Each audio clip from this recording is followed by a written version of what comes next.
अब जो मैं बात करने लगा हूं ना, मैं अब ज्यादा इम्तिहान नहीं लूंगा, मगर मेरा सारा खिताब एक तरफ और ये जो 10 मिनट मैंने गुफ्तगू करके लुब्बे लुबाब और निचोड़ देना है, ये पूरे खिताब पर भारी है।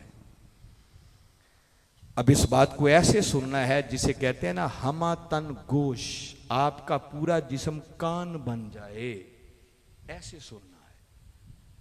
लुब्बे लुबाब और माहसल आपको दे रहा हूं इस जितनी मैंने तकरीर की है। कामयाबी के लिए कितने पर्चे हैं? 4। अब जो मैं बात कर रहा हूं ना, हर शख्स उसके दिमाग में क्या है, जहन में क्या है, एक तरफ रख दे। बस यूं सुने कि बिल्कुल खाली माइंड के साथ आप आए हैं। एंड पे मेरी बात को फेंकना चाहें तो भले फेंक दें, मुझे कोई दुख नहीं होगा। मेरा काम सिर्फ बात को पहुंचाना था, मगर सुने तवज्जो से मैं कहता क्या हूं। कोई और जाविया निगाह जहन में रख के नहीं सुनना कि पता नहीं ये बंदा ये बात क्यों कह रहा है। नहीं, हमारा मकसद पूरी तकरीर का ना किसी को खुश करना है ना किसी को नाराज करना है। देखो, पैसे तो मैं आपसे फेंकवा नहीं रहा कि मैं इसकी तरफ की बात करूंगा तो पैसे ज्यादा मिलेंगे, वरना मौलवी तो ऐसे ही करते हैं ना, को नारा हैदरी लग जाए वो समझ जाते हैं दूसरा तबका ज्यादा है, चलो अहले बैत शुरू कर दो। इधर वाले मिले तो देखा इधर वाले बैठे हैं, ये मौजू शुरू कर, वो मैंने दरवाजा ही बंद कर दिया कि पैसे आपने फेंक नहीं, कोई नहीं। तो मैं कुछ देने के लिए बात कर रहा हूं ना, तो अब आपका फर्ज बनता है कि तवज्जो से सुने। और मैं कह रहा हूं ये माहसल है मेरी गुफ्तगू। बोलिए कितने पर्चे हैं? अल्लाह कह रहा है कि कामयाबी उसे मिलेगी जो चारों पर्चों में पास होगा। मगर हमारा हाल ये है बहसीयत उम्मत, अगर मैं बड़ी तकसीम करूं तो 2 धड़े, 2 तबके। एक तबका वो है जो पहले 2 पर्चों में पास, बाद वाले 2 में फेल, और खुश फहमी में है कि कामयाबी हमें मिल जाए। और अगर कोई जानना चाहे ये कौन है, तो ये सारे वो हैं जो मीलाद बनाने वाले आज आए बैठे। नाराज तो नहीं होंगे ना मेरी बात से, इसलिए मैं आपकी बात पहले कर लेता हूं। हम आका की मोहब्बत और इश्क के बड़े दावेदार हैं। आका के अदब की बड़ी बात करेंगे। आका का नाम इसमें ग्रामी अजान में भी आ जाए तो अंगूठे चूम कर आंखों से लगाते हैं। रोज़ा पाक पे चले जाएं तो कोई आका का गुलाम रोज़ा अनवर की तरफ पुश्त करना भी गवारा नहीं करता है। कोई सुन्नी मार तो सकता है, मगर बारगाहे मुस्तफा की बेअदबी गवारा नहीं कर सकता। तो आप 2 पर्चों में पास, मोहब्बत वाले पर्चे में भी पास, अदब वाले पर्चे में भी पास। मगर जो आका के दीन की नौकरी वाला पर्चा है, आका के लाए हुए दीन पर अमल वाला पर्चा है, अगर नाराज ना हो तो सच्ची बात यह है कि हम बाद वाले 2 पर्चों में फेल हैं। हम अगर कहें ना दीन के लिए थोड़ा सा वक्त दे दो, देखो ना कुछ हमारे भाई हैं वो दीन की तबलीग कर, कोई 3 दिन के लिए, कोई हफ्ते के लिए, कोई 10 दिन के लिए, कोई 40 दिन का चिल्ला लगाता है, बिस्तरे भी अपने उठाए होते हैं, किसी को जहमत भी नहीं देते, घर घर जाके दरवाजे नाक करते हैं, आओ नमाज की तरफ। तो आका के दीन की मदद कर रहे हैं ना, तबलीग कर रहे हैं। अगर आप लोगों से कहा जाए थोड़ा वक्त दे दो दीन के लिए, हम कहते हैं वक्त कोई नहीं हमारे पास। मैं सही कह रहा हूं कि गलत कह रहा हूं? हमारा हाल ये, हम सारी रात बैठ के नातें पढ़ लेते हैं, सुबह जाके फजर की नमाज भी नहीं पढ़ते। अमल वाली बात भी पीछे फेल है। 5 वक्त की नमाज की हमें फुर्सत कोई नहीं, इल्ला माशाल्लाह जिनको तौफीक है वो है। ज़कात कितनी देते हैं जरा कभी हिसाब कर लें बैठ के। इसको तो हम समझते नहीं कि ये भी कोई दीन का रुकन है, पता ही नहीं है। रोजे कितने ज़ौक शौक से रखते हैं, हर कोई अपना हाल जानता है। गोया हम मोहब्बत वाले पर्चे में पास, अदब वाले पर्चे में पास, 4 में से 2 पर्चों में पास, और 2 पर्चों में यूं समझो कंपार्ड आ गई। ये चलता है लफ्ज इधर भी जी। जो टीचर और स्टूडेंट है वो मेरी लैंग्वेज समझ रहे हैं, जवानों को समझा रहा हूं। बुजुर्गों को नहीं समझ आती कोई बात नहीं, इनसे जवानों से समझ। इकबाल कहता है ना, जवानों को पीरों का उस्ताद कर। आज हम जवानों को पीरों का उस्ताद बना रहे हैं।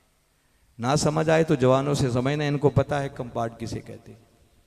2 पर्चों में पास, 2 में फेल, सप्ली आ गई, कंपार्ट आ गई।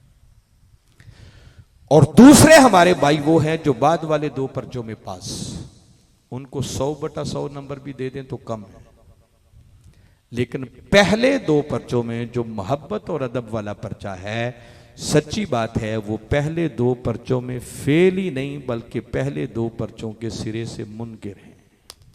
कहते हैं जरूरत ही कोई नहीं मोहब्बत और अदब की, किस लैला मजनू की बातें करते, सीरत पर अमल करो, दीन की खिदमत करो, बेड़ा पार हो जाएगा। गोया 2 का रिजल्ट एक तबके के हाथ में है, 2 का रिजल्ट दूसरे के हाथ में है, और हर कोई खुश फहमी में है कि कामयाबी हमें मिल जाएगी। और अल्लाह का उसूल क्या है? अल्लाह कहता है कि सही कामयाबी उसको मिलेगी जो बैक वक्त 4 पर्चों में पास होगा। एक बात तो हो गई ये तो मैंने कहा था सारे खिताब पर बारी है, बड़ी तवज्जो से सुने, बिल्कुल जहन को खाली रख के सुने मैं क्या कह रहा हूं। और जो कहूंगा ये मैं जिम्मेदारी से कह रहा हूं कि उस पर दलील कुरान की देना ये मुझ पर फर्ज है। अपनी तरफ से बात करता हूं तो ये तो जुल्म होगा, खुद अपना ठिकाना जहन्नुम में बनाने वाली बात होगी। पर्चे 4 हैं। देखिए हमारे यहां पाकिस्तान के अंदर एक सिस्टम है, कोई इम्तिहान ले लें, मैट्रिक एफए बीए के जो इम्तिहान होते हैं, हर इम्तिहान में कुछ पर्चे लाजमी होते हैं और कुछ पर्चे इख्तियारी होते हैं। ऐसे होता है ना आजकल सिस्टम। उसूल ये होता है इम्तिहान का कि अगर कोई शख्स लाजमी पर्चों में पास हो जाए, उनमें कोई कमी ना रहे, और किसी इख्तियारी पर्चे में अगर कोई 1-2 नंबर कम हो जाएं 33 नंबरों से, तो उसे ग्रेस मार्क तरक्की पास नंबर दे के प्रमोट कर दिया जाता है। ऐसे होता क्यों जी ताहिर साहब? होता है ना। वो जिसको ऐसे प्रमोट करते हैं ना उसको प्रमोट कर देते हैं, मगर उसकी सनद के ऊपर जिस पर्चे में नंबर कम होते हैं ना एक स्टार बना देते हैं। स्टार का मतलब होता है निशान लगा देते हैं, ये इस काबिल नहीं था, बस रियायती नंबर दे के इसे पास किया हुआ। और जिसको ऐसी सनद मिले ना वो बेचारा शर्म के मारे किसी को सनद दिखाता भी नहीं है कि स्टार वाली सनद है। और दूसरी तरफ अगर कोई इख्तियारी पर्चों में 100% नंबर ले जाए और किसी लाजमी पर्चे में 1 नंबर भी कम हो जाए ना, तो उसको फुल फेल कर देते हैं। क्या करते हैं? हमारे फेरोजदीन साहब तो मैंने नाम पढ़ा है, साथ मास्टर भी लिखा हुआ, ये तो इनकी जुबान में बात हो रही है। ऐसे ही होता है, ऐसे ही होता है, वो तायद कर रहे हैं बिल्कुल।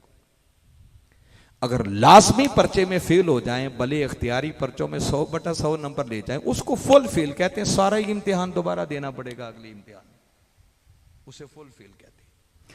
अब इस बात को सामने रखें और ध्यान से मेरी बात सुने जो मैं कह रहा हूं, फिर इसको गड़बड़ नहीं कर देना, बड़ी अहम बात कह रहा हूं। पर्चे कितने हैं?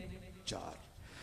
वल्ला जो कुछ मैंने कुरान और हदीस से सीखा है अपने कायद के कदमों में बैठकर, इन 4 पर्चों में से जो मोहब्बत और अदब वाला पर्चा है ये लाजमी पर्चे। क्या है ये बुनियादी पर्चे हैं। ये माशाल्लाह का मैं हिसाब करूंगा अभी एंड पे। ये कुछ खुश होने लगे हैं ना कि ये बात हमारी हो रही है। ये सुभान अल्लाह को संभाल के रखें। आज मैंने दूध का दूध और पानी का पानी कर, मैं बता रहा हूं कि 4 पर्चों में से मोहब्बत और अदब वाला पर्चा ये लाजमी और बुनियादी की हैसियत रखती है। और बाद वाले 2 पर्चों को मैं इख्तियारी नहीं कहता, मेरे ईमान इसकी इजाजत नहीं देता, मगर एक बात जिम्मेदारी से कह रहा हूं कि अगर कोई शख्स बाद वाले 2 पर्चों में जो दीन की मदद और अमल वाला पर्चा है उसमें 100% नंबर ले जाए, और आका की मोहब्बत और अदब वाले पर्चे में अगर रत्ती बराबर भी कमी हो गई, तो ऐसे बदबख्त को फुल फेल कर दिया जाएगा। क्या कर दिया जाएगा? Full fail. और दूसरी बात, अगर कोई शख्स आका की मोहब्बत और अदब के पर्चे में पूरा निकला, इधर कोई कमी ना हुई, और खुदा ना करे, खुदा ना करे, खुदा ना करे, अगर बाद वाले पर्चों में कोई थोड़ी बहुत 19-20 की कमी रह गई, तो आका की मोहब्बत और अदब के सदके बिल आखिर उसका बेड़ा पार।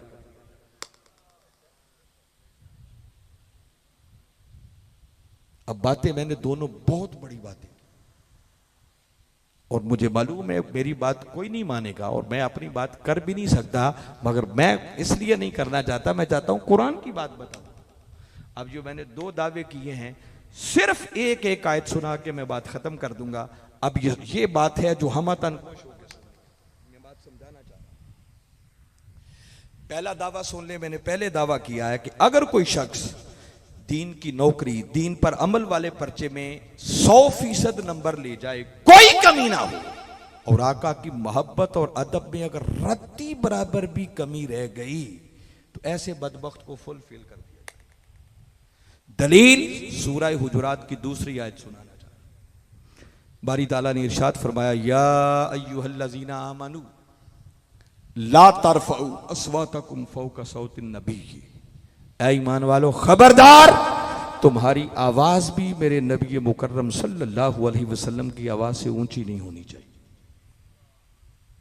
वला तजहरू लहू बिलकौली कजहरी बादिकुम लिबादिन, और जैसे एक दूसरे को आमियाना अंदाज में अपने जैसा समझकर ऊंची ऊंची बुलाती हो, फरमाया खबरदार कभी मेरे महबूब को यूं आवाज ना देना। अच्छा मौला, अगर ये गलती हो गई, किसी की आवाज ऊंची हो गई या किसी ने अपने जैसा समझ के बुला लिया, तो क्या है, एक गुनाह ही है ना, हमारे खाते में लिख देना। क्या है, एक गुनाह लिख देना। उसने जवाब दिया, एक गुनाह नहीं, अगर तुम्हारी आवाज ऊंची हो गई या अपने जैसा समझ के तुमने बुला लिया तो एक गुनाह नहीं होगा, बल्कि ये इतना बड़ा जुर्म होगा, अंतहबता अमालुकुम, फिर इस एक बेअदबी की वजह से तुम्हारी जिंदगी भर के सारे अमाल रद्द कर दिए। क्या किया जाएगा? सारे ही अमाल। अहले इल्म बैठे हैं, आमाल, आमाल अमल की जमा है। किसकी जमा है? आमालुकुम, फिर जमा मुजाफ बन रहा है कुम की तरफ। और अरबी का कायदा है कि जब जमा मुजाफ बन जाए तो वो जम उल जमा का फायदा देगा। आमालुकुम का मतलब है तुम्हारे सारे ही अमाल, जो जिंदगी भर नमाजें पढ़ी होंगी, जो रोजे रखे होंगे, जो हज किए होंगे, जो उम्रे किए होंगे, जो वाजें की होंगी, जो तबलीगें की होंगी, जो चिल्ले लगाए होंगे, जो जो कुछ भी किया होगा, और जिंदगी भर आका की सीरत पर अमल कर करके जो अमाल के पहाड़ बनाए होंगे ना, वो कहता है बंदे अगर जिंदगी में एक बार गुनाह हो गया, कितना अपने जैसा समझ के बुला दिया, फरमाया सारे किए कराए पर पानी फेर दिया जाएगा, फुल। मैं अपनी बात नहीं कर रहा, कुरान कह रहा है। और सिर्फ यहां खत्म नहीं किया, सारा कुछ खत्म।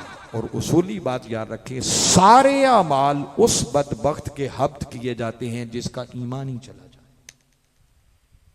अमाल तो गए ही गए, इधर बारगाहे मुस्तफा की बेअदबी हुई, साथ ही ईमान भी गया। और रही सही कसर आगे निकाल दी। आगे फरमाया, व अंतुम ला तशऊरून, तुम्हारा सब कुछ बर्बाद भी कर दूंगा और फिर तुम्हें इसका शऊर भी नहीं होने दूंगा, तुम्हें पता ही नहीं चलने दिया जाएगा।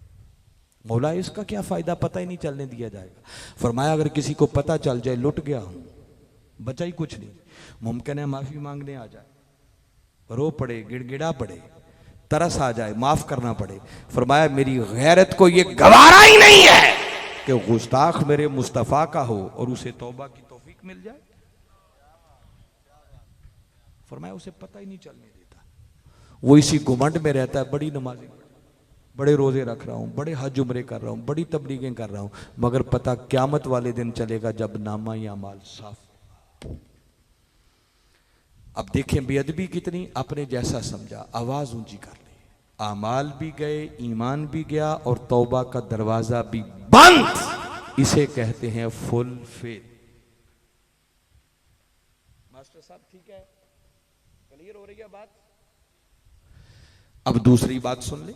मैंने दूसरी बात यह की थी कि अगर कोई शख्स मोहब्बत और अदब में पूरा रहे, इसमें कोई कमी ना हो, और मैं ये नहीं कह रहा कि अमाल की जरूरत नहीं है, जो ऐसी बात करे उससे बड़ा बदबख्त कोई नहीं।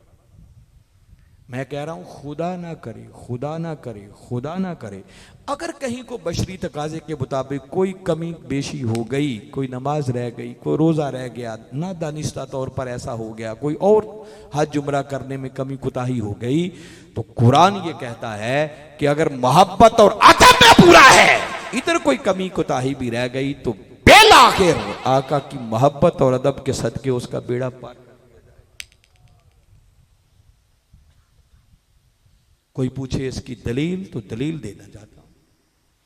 सूरह हुजरात की पहले दूसरी आयत सुनाई है, अब तीसरी भी सुन ले साथ ही। एक ही जगह पे अल्लाह ने दोनों मसले हल कर दिए। तीसरी आयत में बारी ताला ने फरमाया इन्नल्लज़ीना यगुद्दूना अस्वातहुम इंदा रसूलिल्लाहि उलाइकल्लज़ीना इम्तहनल्लाहु कुलूबहुम लित्तक़वा लहुम मग़फ़िरतुन व अज्रुन अज़ीम। मैं एक एक लफ्ज़ सुनाता हूं ताकि कोई डंडी भी ना हो, वरना आजकल ये भी होता है आयत कोई पढ़ी तर्जुमा कोई सुना के चले गए। बेचारे सुनने वालों को क्या पता, उन्होंने तो सुभान अल्लाह ही कहना। सुने कुरान क्या कहता है, इन्नल्लज़ीना, इसका मतलब है बेशक वो लोग। कौन? यगुद्दूना अस्वातहुम, जो अपनी आवाजों को पस्त कर लेते हैं, अपनी आवाजों को नीचे कर लेते हैं, आहिस्ता कर लेते हैं। कब? इंदा रसूलिल्लाही, जब वो अल्लाह के रसूल की बारगाह में आए। फरमाया बेशक वो लोग कि जब वो अल्लाह के रसूल की बारगाह अक़दस में आए तो जो अदबन हयान अपनी आवाज़ें नीचे कर लें कि बारगाह मुस्तफ़ा आ गई है, अब दम नहीं मारना, अब आवाज़ ऊंची नहीं होनी चाहिए। मौला उनके लिए क्या है? फिर हसर है, उलाइका है, उलाइकल्लज़ीना, फरमाया यही वो लोग हैं इम्तहनल्लाहु कुलूबहुम लित्तक़वा, जिनके दिलों को खुदा तकवा का नूर देने के लिए चुन लेता है। ये अलग सब्जेक्ट है कि इसी पे बात करूं, नहीं आगे लाना चाहता हूं। अगले दो कलिमात हैं, फिर आपका टेस्ट आ रहा है, आपसे एक बात मैंने अभी पूछनी है। आगे बारी ताला ने फरमाया लहुम मग़फ़िरतुन, फिर उनके लिए मग़फ़िरत है। जाग रहे हैं ना? मैं आपसे एक बात पूछने लगा हूं, लहुम मग़फ़िरतुन, उनके लिए मग़फ़िरत है। अगर मैं पूछूं ये जो कहा उनके लिए मग़फ़िरत है, माफी है, बख्शिश है, किन के लिए? जो रसूल की बारगाह अक़दस में आए तो जो अपनी आवाजों को नीचे कर ले, उन्हीं की बात हो रही है ना। उनके लिए फरमाया लहुम मग़फ़िरतुन, उनके लिए बख्शिश है। और मास्टर साहब ये सुनने वाली बात है, अगर सादा ये माना किया जाए लहुम मग़फ़िरतुन कि उन अदब करने वालों के लिए बख्शिश है, तो ये माना दुरुस्त नहीं है, ये ठीक नहीं है माना। आप पूछेंगे क्यों? लहुम का पहले आना और मग़फ़िरत के लफ्ज का बाद में आना, ये दोनों लफ्जों की तरतीब में भी एक हसर है। आप कहेंगे ये हसर बला क्या होती है? कई बार आपने कह दिया। चलें आज ये मसला भी हल कर दूं, लेकिन लंबा नहीं, ऐसे हो जाएगा। हम सूरा फातिहा पढ़ते हैं ना, सूरा फातिहा पढ़ते पढ़ते एक जगह कहते हैं इय्याका नअबुदु, इसका क्या माना है? हम अल्लाह की बारगाह में अर्ज करते हैं मौला हम तेरी इबादत करते हैं, ऐसे ही कहते हैं ना हम तेरी। अच्छा ये तर्जुमा गलत है। अब जाके कोई तर्जुमा आपके घर में जो पढ़ा है उसी को पढ़ ले। मैं नहीं कहता ताहिरुल कादरी वाला ही पढ़े, जो भी है पढ़ ले। तर्जुमा ये नहीं लिखा होता हम तेरी इबादत करते हैं। अब आपको याद भी आ जाएगा, हर मुतर्जम ने लिखा होता है इय्याका नअबुदु, इसका माना है मौला हम तेरी इबादत नहीं, हम तेरी ही इबादत करते हैं। कुछ याद आया? ही पे जोर होता है, इस ही को कहते हैं हसर। अगर इस ही को निकाल दिया जाए, खाली कहा जाए हम तेरी इबादत करते हैं, तो इसका मतलब यह है कि मौला तेरी भी करते हैं और अगर किसी और की भी करना चाहें तो गुंजाइश है। और जब आपने जोर दे के कहा कि हम तेरी ही इबादत करते हैं, तो इसका मतलब तेरे सिवा किसी और की इबादत नहीं हो सकती। ये तेरी ही ने हसर बना दिया, इसको कहते हैं हसर। जैसे इया का पहले नअबुदु बाद में है ना, सेम इसी तरह वहां है लहुम पहले मग़फ़िरतुन बाद में। इसका मतलब ये नहीं उनके लिए मग़फ़िरत है। फिर बारी ताला फरमा रहे हैं लोगों मग़फ़िरत, बख्शिश और माफी ये तो मैंने बनाई ही मुस्तफा का अदब करने वालों। ये बात कितनों को पल्ले पड़ी है? जिनको समझ आई हाथ खड़ा करो। अब ये पता नहीं ज़काउल्लाह साहब की करामत है, साहब कोई समझ आ रही है? अब ये जो कहा ना माफी मैंने बनाई ही मुस्तफा का अदब करने वालों के लिए है, तो कुलूर कोट वालों मुझे बताओ माफी जरूरत किसकी होती है? गुनाहगार की। जिसने कोई गलती ना की हो उसे माफी की जरूरत है जी? देखो ना, कोई बंदा खड़ा हो जाए, कोई गलती ना की हो, मैं कहूं जा तुझे माफ किया, कितनी बेतुकी बात है। उसने गलती कोई नहीं की तो माफी किस लिए? माफी उसकी जरूरत है जिससे कोई नाफरमानी हो जाए, जिससे कोई गलती हो जाए, कोई कमी कोताही हो जाए। तो बारी ताला अगर कहें कि माफी मैंने बनाई ही मुस्तफा का अदब करने वालों के लिए है, तो वो समझाना चाहता है इसके अंदर कि अगर कोई बंदा था जिंदगी में कभी कोई कमी कोताही हो गई, कोई अमल में ऊंच नीच हो गई, मगर एक खूबी थी कि मेरे महबूब की बारगाह का अदब करने वाला था, तो फरमाया इस अदब के सदके उसकी सारी कमियों कोताहियों को माफ कर दिया जाएगा। ये तो था कुरान जो मैंने बिल्कुल एंड अप कर रहा, जो मैंने इनको कहा था ना सुबहान अल्लाह रोकें, ज्यादा खुश फहमी की जरूरत नहीं। यहां तक हमारे लोग बड़े खुश हो जाते हैं बजा। ये जो फरमाया माफ कर दिया जाएगा, बेड़ा पार हो गया, आप जन्नत में चले गए, आपको मोहब्बत और अदब जन्नत में ले गई, इसी को कहते हैं बेड़ा पार होना। मगर जरा सुन लें, मैंने शुरू में बताया था कि वो जो ग्रेस मार्क्स रियायती नंबर होते हैं ना, जिस पे पास किया जाता था, सनद पे फिर स्टार लग जाता है, वो दिखाने के काबिल भी नहीं रहते। वो जो माफी के साथ जाएंगे ना, बस समझेंगे वो है जो तरक्की पास नंबर, रियायती नंबरों वाले इस काबिल नहीं थे, उनको जन्नत में भेजा जाता नहीं। बारी ताला ने कहा कोई नहीं, लाजमी पर्चों में पास है, मेरे यार का अदब करने वाले हैं, कोई नहीं थोड़ी कमी रह गई है, इनको रियायती नंबर दे के पास कर। रियायती नंबर लेकर जन्नत में चले तो जाएंगे, मगर खुदा की कसम किसी को मुंह दिखाने के काबिल नहीं होंगे, अपना अमाल नामा दिखाने के काबिल नहीं होंगे। अब रियायती नंबरों वाला भी प्रमोट तो हो जाता है, अगली क्लास में चला जाता है, मगर दयानतदारी से मुझे बताएं कि वो अपनी कामयाबी पर कोई नाज कर सकता है? वो तो सनद भी छुपाता फिरता, लोगों से छुपता, किसी को पता ना चल जाए कि मेरी सनद पे स्टार लगा हुआ है। कामयाबी किसको मिलती है? सही कामयाब वो होता है जो सारे पर्चों में 100/100 नंबर लेके जाए। वो सीना तान के हर किसी को अपना पर्चा दिखाता है, अपना रिजल्ट कार्ड दिखाता है, सनद दिखाता है, देखो टॉप करके आया हूं, बहुत टॉप किया है, फर्स्ट डिवीजन में पास हुआ हूं, A1 ग्रेड में पास हुआ हूं। वो मजा है पास होने का। अगर चाहते हैं कि ऐसी कामयाबी मिले जिस पर सर फख्र से बुलंद हो, आका भी वेलकम करें, हां ये उम्मती आया है जिसने मेरे गुलाम होने का हक अदा किया है, तो ये कामयाबी वाला वो होगा जो यक वक्त चारों पर्चों में 100/100 नंबर लेगा। रह गए 2 में पास और 2 में कंपार्ट वाले, उनकी आका शिफात करेंगे। क्या करेंगे? और आका की शफात यहां तक होगी, जो मैं सिर्फ खुलासा बता रहा हूं, बारी ताला इज़्न दे देंगे महबूब जा, मैं जस्ट हदीस का खुलासा बता रहा हूं, सियासता बड़ी बड़ी है। फिर मेरे आका बारी ताला इज़्न देंगे, सजदे होंगे बार बार क़यामत वाले दिन, एक सजदा, दूसरा सजदा, तीसरा सजदा, और तीसरी बार जब आका सजदे में गिरेंगे तो बारी ताला फरमाएंगे महबूब जा, जिसके दिल में राई के दाने के बराबर ईमान या उससे भी कम, उससे भी कम, उससे भी कम, 3 इजाफते भी लग जाएंगे, इस हद तक भी ईमान है, महबूब जा उनको भी अपने हाथों से जहन्नुम से निकाल निकाल के जन्नत में, आका जहन्नुम से निकाल के जन्नत में लेके जाएंगे। आका शिफात करेंगे। कहां से निकल के जाएंगे और कौन जाएंगे? बारी ताला फरमाएंगे, हदीस में है, जिनके दिल में राई के दाने के बराबर ईमान, निजात ईमान पर होनी है, यह ढूंढा जाएगा। ईमान है राई के दाने के बराबर, उससे भी कम, उससे भी कम, उससे भी कम, हत्ता के चौथी बार यहां तक कह दिया जाएगा महबूब जा, जिसने एक बार तेरा कलमा भी पढ़ लिया, तेरी खातिर उसे भी जन्नत में। कलमे का ताल्लुक भी ईमान से है। किससे है? तो ईमान ने आपको बिलाखिर जन्नत में तो पहुंचा दिया, बेड़ा पार हो गया।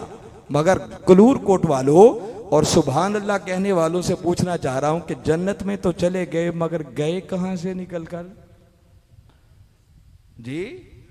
तो जहन्नुम में गए क्यों? अपनी बदअमालियों की वजह से। वो जो आका के दीन पर अमल नहीं किया, वो जो नमाजें नहीं पढ़ी, वो जो रोजे नहीं रखे, वो जो हज नहीं किए, वो जो उम्रे नहीं किए, जो वालिदैन की बेअदबी की, लोगों का हक मारते रहे, झूठ बोलते रहे, धोखा करते रहे, फ्रॉड करते रहे, जो आका के दीन की नौकरी नहीं की, वो बदअमालियां सबब बन गई जहन्नुम में जाने का। कोई है जो एक लम्हे के लिए भी जाने को तैयार हो? हदीस में बता रहा हूं, आका निकालेंगे, जहन्नुम से निकालेंगे। ईमान वाले जन्नत में चले जाएंगे, बेड़ा पार हो जाएगा, जो मैंने आपको समझा दिया। मगर वो तो जरा एक लम्हे के लिए आंखें बंद करके सोचो, जब आका पकड़ पकड़ के जहन्नुम से निकालेंगे तो बंदा तो शर्म से ही मर जाएगा कि आका को क्या चेहरा दिखाऊं। इकबाल ने कहा था ना, गर तुमी बीनी हिसाबम नागुजीर, आज निगाहे मुस्तफा पिन्हा बकीर। मौला अगर क्यामत वाले दिन मेरा हिसाब लेना बड़ा ही जरूरी हो जाए ना, तो कम से कम कमली वाले आका की नजरों से तो ओझल रखना, पोशीदा रखना। उनको क्या मुंह दिखाऊंगा? किस बेड़े पार की बात करते हैं?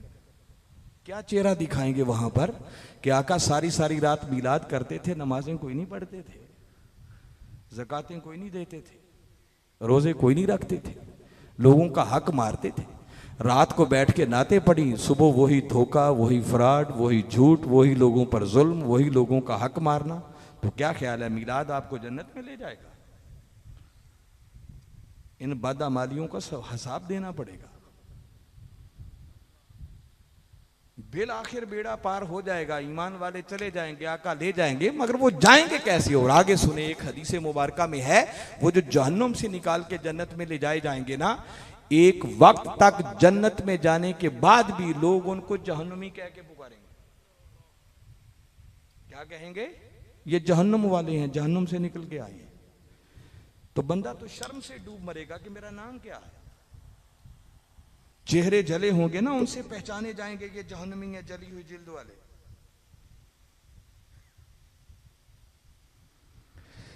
मेरे आका फिर आका की बारगाह में अर्ज करेंगे कि मौला तूने इतना करम किया, जहन्नुम से निजात दे दी, अब इनके चेहरे भी ठीक कर दे, जिल्दें भी ठीक कर दी, ताकि इस शर्मसारी से भी बच जाए।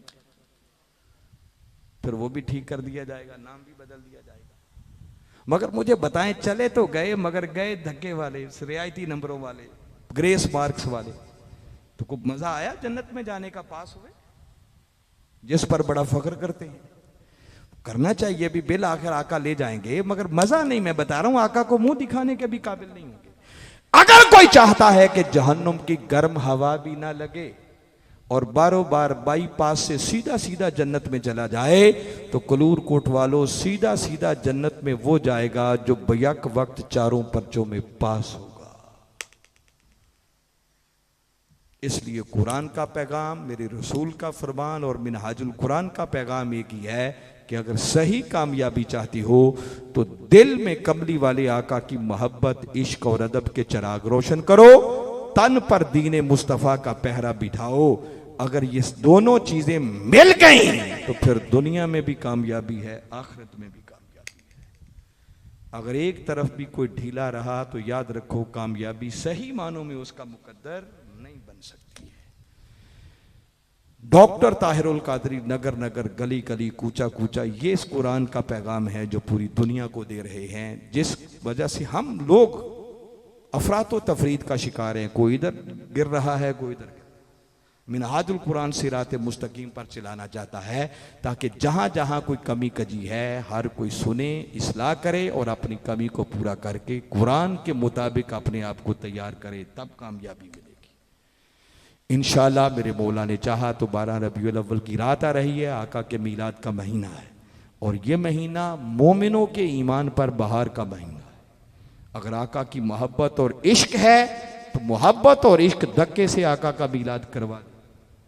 इश्क फिर फतवे नहीं पूछता जायज है ना जायज, इश्क तो बहाने ढूंढता है कि यार के आने की खुशी करनी कैसे।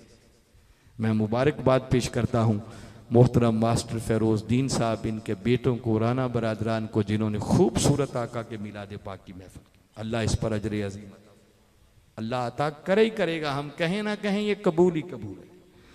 और इसके साथ साथ ज़रूरत है कि आका के लाए हुए दीन पर अमल भी करें। इंशाअल्लाह 12 रबीउल अव्वल की रात मीनार पाकिस्तान में हर साल की तरह आलमी मिलाद मुस्तफ़ा कॉन्फ्रेंस होगी, जिसमें हुजूर शेखुल इस्लाम खुद लाइव खिताब फरमाएंगे।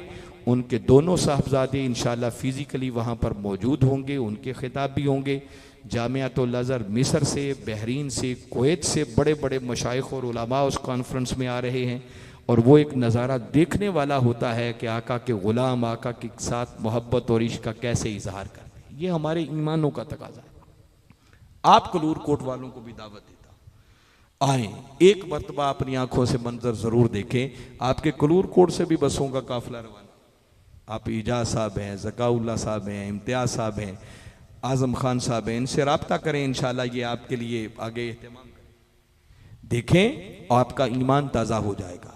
और ज़िंदगी में जब लाहौर तो आते जाती है ना, एक दावत और दे रहा हूँ, कभी मिनहाजुल कुरान को विज़िट ज़रूर करें।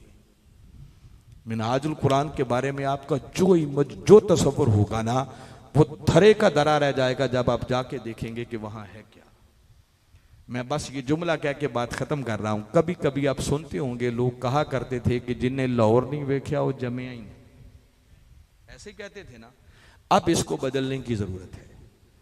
मैं कहता हूं कि इस सदी में जिस शख्स ने मिनहाजुल कुरान विजिट नहीं किया वो समझे अभी पैदा ही नहीं हुआ। वो ऐसी देखने की जगह है। सिर्फ हमारी लाहौर टाउनशिप की यूनिवर्सिटी में 20,000 से ज्यादा तलबा और तालिबात पढ़ते हैं। गर्ल्स कॉलेज अलग है, बॉयज़ कॉलेज अलग है, आगोश ग्रामर स्कूल अलग है, तहफीजुल कुरान अलग है, MES का शोबा अलग है, शरिया कॉलेज अलग है। लाइब्रेरी देखने वाली है, एशिया की पहली रोबोटिक लाइब्रेरी है। आप जाएंगे किसी और दुनिया में पहुंच जाएंगे, क्या होता है। 45 शोबों के अंदर MPhil PhD की क्लासें होती हैं। दुनिया का कोई इल्म ऐसा नहीं बचा जो वहां पढ़ाया ना जाता। तो जिंदगी में विजिट जरूर करें, वो एक सादत और देखने वाली चीज है। बस पैगाम मैंने दे दिया, मैंने बताया। डॉक्टर ताहिरुल कादरी नजर नगर नगर गली गली यही पैगाम दे रहा है कि लोगों आओ, कामयाबी चाहते हो तो आका का मीलाद मनाओ और आका की सीरत तैयबा को अपनाओ। अगर ये दोनों निस्बतें मिल गई तो दुनिया भी कामयाब है, आखिरत भी कामयाब है। वमा अलैना इल्लल बलाग।